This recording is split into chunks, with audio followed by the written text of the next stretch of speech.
honagatik, nik Arrasteko udalaren izenean hitz egingo dut hasiera, baina gero ja Maider Borras bezala. Alde batetik, eskerrik asko familiziari hain eskuzabalak izateagatik, zurita Ernestori.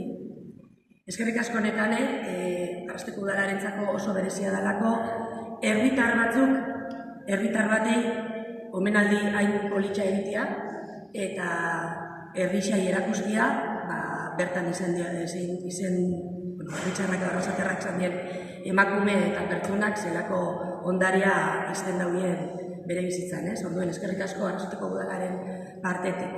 Eta gero Maider Borrasen izenean, nik 3 gauza esan nahi ditut Pilarren izenien, Pilarrentzako. Bat da, beti rifar batekin ezagutu dutelanik, agurtzen ginenien, denbora asko eramaten ginen, ni ume nintzen nire amabere laguna zanien. Nire amabere merkatarixa zan, eta onduen zaukien eskonbertsioa, askoto ezagutu izen dut Pilar.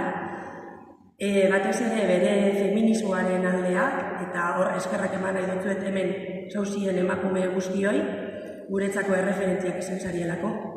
Batzuk pelukera, beste batzuk hemen, beste batzuk merkatarixa, beste batzuk enpresan lan itxen, nekanek esan dauen boruen, eta zuek zabaldu duzue guretzat bide asko, eta Pilar izan da olako emakume bat, ezta?